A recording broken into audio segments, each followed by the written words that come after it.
to this event. Firstly, I want to say thank you for coming.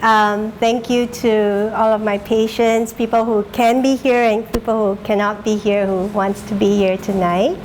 I'd like to thank Moby, the little guy, and John, Moby's dad. Moby gave up some mommy time so I can be with my patients.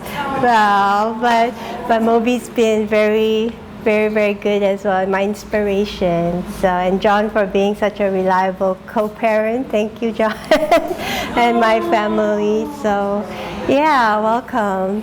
Also, people in my clinic who have always emailed with Sarah, but I haven't had a chance to see her. I'd like to thank Sarah. So, Sarah, please come over here. Yes. So that's Sarah, and she helps us with with all the insurance stuff, back and forth, lots of stuff to do with insurance. Thank you, Sarah. And Wendy's helping now with the community acupuncture. And Wendy has helped us set up all the beautiful food. Lots of wonderful comments from the orange with the pumpkin. That's Wendy, yes. And thank you to Vinny too for helping us. And of course, Destry, this space doesn't belong to me. This space belongs to Jamie, and Jamie is not able to be here tonight. And Jamie is an interior designer. And so it's always been Jamie's wish to kind of design around wellness, create space, and so she made this space as a design studio, but also as a wellness lab. So the acupuncture, the group acupuncture, community acupuncture will be here, and the private sessions, will be still at my studio. Okay, so. Community acupuncture. So why are we doing community acupuncture? So, with the COVID, with pandemic, there's been isolation, things are kind of human connections, there's less physical face-to-face, and everything becomes virtual. So we want to try and heal that trauma in some ways, the community side of things, to come together again as community for healing. We all have our personal trauma in the last 2 years, and we all have a community trauma. And so the whole point or the whole idea of community acupuncture is to try and come and heal together. Human touch, shared humanity, and things like that. I think for me also it's the idea that I see so many of my patients and they all have very similar complaints, not just physical complaints, but there's a certain type of people that are attracted to my healing style and me. And sometimes I just wish how nice if this patient talks to that patient, I can see the synergy between them.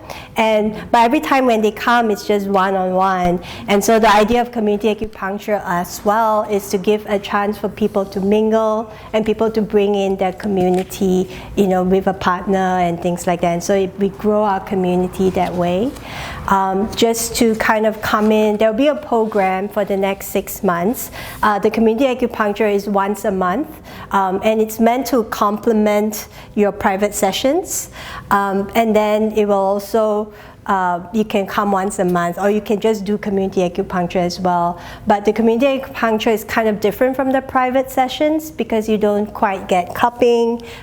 You'll be fully clothed, and so the points are a little bit more limited. But then the healing will come as a group, because when someone has an opening, someone is able to move through something, there's a certain energy that happens, and that can help your own healing as well.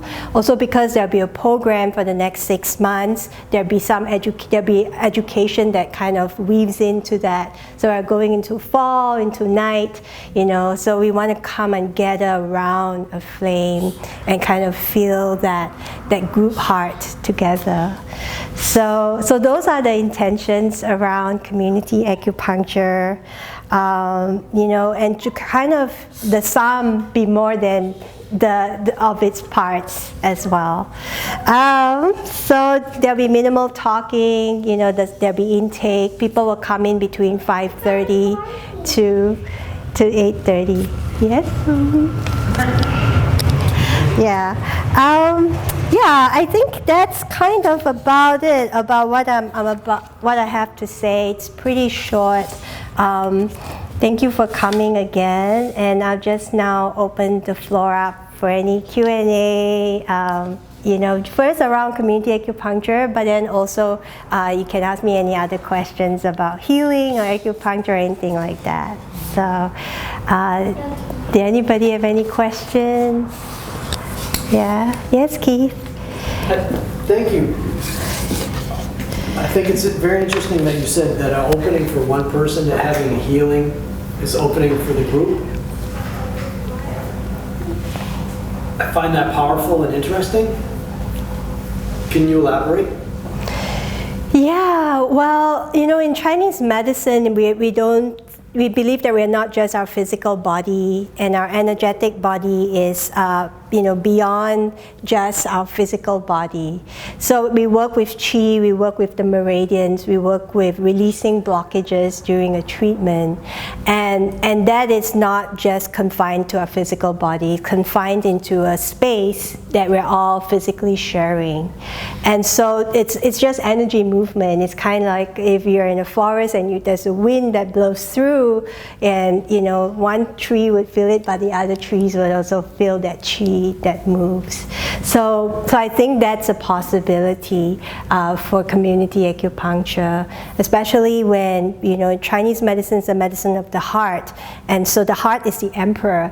And when we all come in with an intention for healing, and we have a common group heart to that it gets empowered. Qi follows intention. So when the intention is set, and we hold it together as a group, like the force of it, the qi would be directed in that manner. Yeah. So that's a possibility. I personally experienced that myself when I receive group acupuncture, when I do group acupuncture as well. Yeah. When you say the heart is the emperor, we tend to connotate the heart with emotions, and I think emotions get a bad rap sometimes. Too much emotion, not good. Bad emotion is not good. Right. Shouldn't be thinking so much you even have emotion. Sometimes it's just as not good. Right. Is the heart emotion? When you say the heart is the emperor, is the heart emotion? So maybe this is a case where they don't get such a bad rap? Or they're not. Yeah, well, that's a good question, because emotion is like a category, right? There is joy, that's emotion. There's anger, that's emotion. That's fear, that's emotion. Like, emotion is one big word.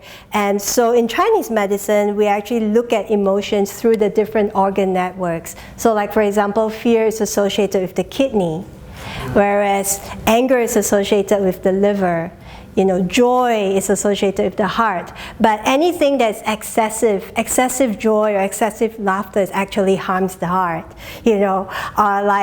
Too much anger, you don't want the anger, but you don't see anger as bad, because anger is this spring energy that's associated with wood that's trying to spring up during springtime. But anger happens when you are bound and you don't allow that energy to course and flow freely. So in Chinese medicine, the emotions are actually looked at it in a more physiological qi manner. Like, for example, when you cry, we are actually looking at that as the liver qi releasing, because the tears goes with the eyes, with the liver qi. So you're actually moving the emotion in that way. So we kind of let it wash over you, let it calm, let it go, and let the qi move. We want movement because that's life. Yeah. So the heart is the emperor because